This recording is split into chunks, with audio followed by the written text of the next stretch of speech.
If I see another video about SEO optimization on Etsy, I might barf. I know I'm being overly dramatic, blame it on my French-Cuban side, but the best SEO in the world is not going to help you rank #1 or get additional sales if you have a mediocre listing. And unfortunately, a lot of beginners put a lot of weight on SEO when they get started, when in reality, they should look at the foundation of their listing in order to get ranked #1 on Etsy and also get more sales. So not to worry, in this video, I'm going to share with you exactly a step-by-step that you can follow without us putting so much emphasis on SEO so you can start getting results. So without further ado, let's dive in. Step 1 is we're going to focus our energy in understanding purchasing intent. The problem with keywords, especially with beginners, is that they solely focus on search volume and get overwhelmed when a keyword has too much competition and they think that the answer is looking strictly at low competition keywords. While this is great as a beginner, unfortunately, what happens with that is that you start having inconsistent sales. Now, I'm going to share with you a different method. We're going to use a tool like Alora.io to identify these opportunities, and we're going to do a quick search for gift for nurses as graduation is coming up. So let's get started.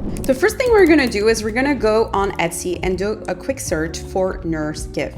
Now, I recommend before you do that to clear your caches or even open an incognito window. And what I'm doing here is I'm simply looking at some of the products that I know I could replicate based on the print-on-demand suppliers that I'm working with to get a sense of what is on the first page, along with the next step is understanding the revenue potential of each of these different items. This is when Alora.io comes in. I'm going to open up the extension and it's going to break out for me the revenue potential and also sales trend of each of these different products. So we can see that there's usually a surge around graduation, which is perfect because this is what we're looking at. Now, as far as monthly revenue, just change the tab around so I can see what's bringing in the most in monthly revenue. The stethoscope, obviously we don't have access to this product, but then what I like to do is essentially go through each and every one of these to get a sense of what kind of designs are actually getting sales. So this is embroidery nurse acronym with personalization. So I know I can easily replicate that with any sort of apparel print-on-demand supplier I have access to. And the exercise here is essentially go down this list and see there's a recurring pattern as to what is actually selling from a design perspective. See as well, so this right here, nurse, I've seen this design sell multiple times on different products.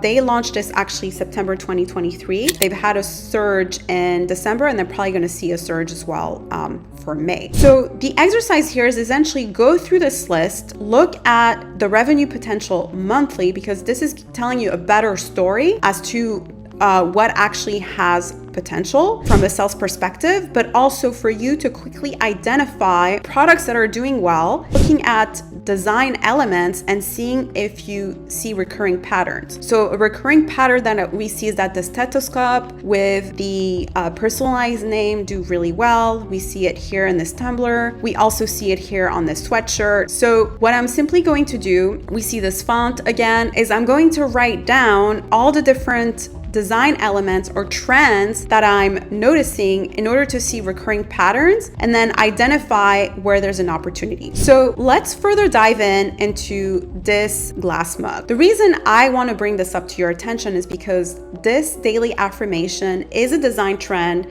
that's been doing really well for multiple niches. And this is a perfect example. As we saw earlier, it's actually second ranking page. And the reason it's doing so well has a lot to do with the design elements that are brought in. So we know that this is in high demand, right? So then the next step essentially is for us to understand where the opportunities are and create a listing that is going to differentiate itself from the competition. Now I know what you're going to say next. Well, great. I'm going to take all these ideas. What do I do with them? We know that this cute icons crew neck is doing well, but I'm going to show you specifically 2 different listings that actually applied those ideas and how they did it successfully to help you with this and understanding how to blend ideas. So notice how this particular seller took this concept of using the icons but made it its own by adding colors, by making it a little bit more fun. It's almost like it feels like different cute little clip arts together, which also this is currently trending. So 4 people have bought this in the last 24 hours. You would click on alora.io to get additional data. So this was uploaded back in September. They've already generated $36,000 in revenue. Let's look at another listing.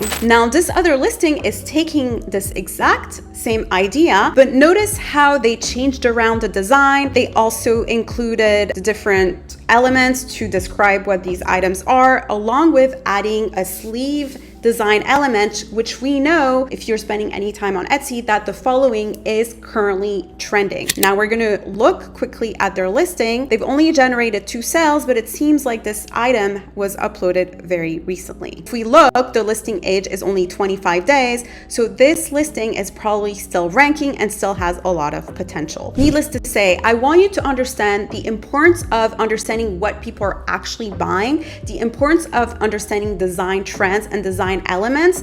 This is going to be the foundation of you being successful on Etsy. And when you do that, when you are able to have stronger listing, then everything will fall into place. Instead of putting so much emphasis on SEO, instead put more emphasis in having stronger listing, and I promise you that the sales will follow. Now, before I let you go, another amazing feature that's available inside alora.io are these AI templates. They're going to be a game changer in helping you create templates for your listing description. In this case, let's say for a leather journal, all I have to do is go ahead. Obviously, you have like all these different advanced options, but all I have to do is go ahead and generate, and it's going to generate a product description for me that obviously I will need to edit, but then I will essentially have a template that I can use for all these different products that I am uploading accordingly. So needless to say, I'm really in love with all the optimization that alora.io now has available. It's made my life much easier when it comes to uploading listings in a timely manner, doing my research all in one place, and making sure that I have what I like to call a minimal viable product ready to be uploaded on Etsy. Because unlike popular demand, you don't need to have 10 images and you don't need to have videos and all that. Yes, you can do that once you're ready to optimize your listing, but when it comes to having data on what's going to work for you, you want to make sure that you move fast, that you have multiple variations, and you can simply do that by having what I like to call a minimal viable listing, right? So having